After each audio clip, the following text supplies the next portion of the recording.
જય શ્રી કૃષ્ણ મિત્રો, મારા કિચનમાં તમારું સ્વાગત છે। આજે આપણે બનાવીશું દુનિયાનું સૌથી તાકાતવાર હેર ઓઇલ, એ પણ 42 જડીબુટ્ટીથી।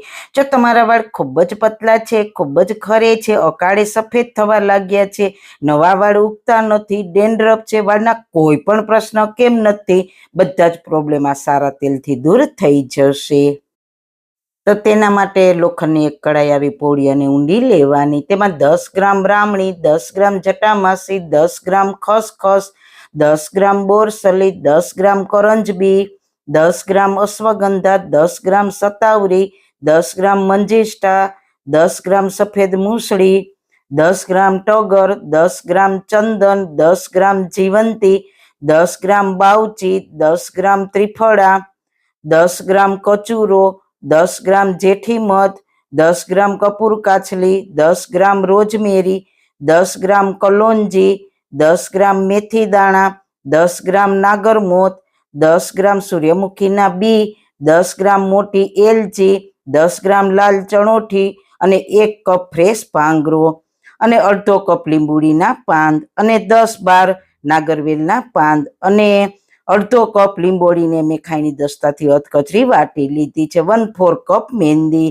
250 ગ્રામ આમળાનું છીણ, 250 ગ્રામ દૂધીનું છીણ, અડધો કપ એલોવેરા જ્યુસ। એલોવેરાના પાનને મેં તોડીને આ રીતના ઊભું રાખ્યું હતું, એટલે એમાંથી જે પીળું પ્રવાહી નીકળે તે નીકળી જાય। જે પીળું પ્રવાહી હોય તે સ્કિન અને વાળને ખૂબ જ નુકસાન કરે છે। 1 કપ કડવા લીમડાના પાન, 1 કપ મીઠા લીમડાના પાન, 10 થી 12 જાસૂદના ફૂલ, 10 થી 12 જાસૂદના પાન, 10 દેશી ગુલાબની પાંદડી, 1 કિલો કોપરેલ તેલ, 250 ગ્રામ એરંડિયું અને 250 ગ્રામ કાળા તલનું તેલ। 40 ઔષધિ થઈ છે, 2 ઔષધિ આપણે પાછળથી એડ કરીશું। હવે બધી જ ઔષધિને તેલમાં મિક્સ કરીને 6 થી 7 કલાક પલળવા દઈએ। 6 થી 7 કલાક પછી કડાઈને ગેસની સ્લો ફ્લેમ પર રાખીને તેલને ઉકાળી લઈએ। તેલને હંમેશા ગેસની સ્લો ફ્લેમ પર જ ઉકાળીશું, એટલે તેલમાં ઉમેરેલી બધી જ ઔષધિના પોષક તત્વો બળે નહીં। તમે જોઈ શકો છો, મસ્ત મજાની ઠંડી ઠંડી સુગંધની સાથે મસાલા તેલમાં ઉકળી રહ્યા છે અને તેલનો કલર ચેન્જ થઈ જઈને તેના પરથી જ આપણને ખ્યાલ આવી ગયો છે કે તેલ સરસ ઉકળી ગયું છે।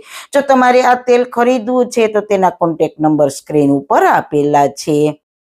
હવે તેલમાં ઉમેરેલા લીમડાના પાનને ચેક કરીએ તો થોડા એવા ડ્રાય થવા લાગ્યા છે। એકદમ ડ્રાય નહીં થવા દેવાના, થોડા એવા ડ્રાય થાય એટલે ગેસની ફ્લેમ બંધ કરી દેવાની છે। તેલ હજુ ગરમ છે, ઠંડુ થશે એટલે બધી સામગ્રી ડ્રાય થઈ જશે। આ રીતે બનાવેલું તેલ આખો વર્ષ બગડશે નહીં, આજ સુગંધ અને આજ કલરમાં રહેશે।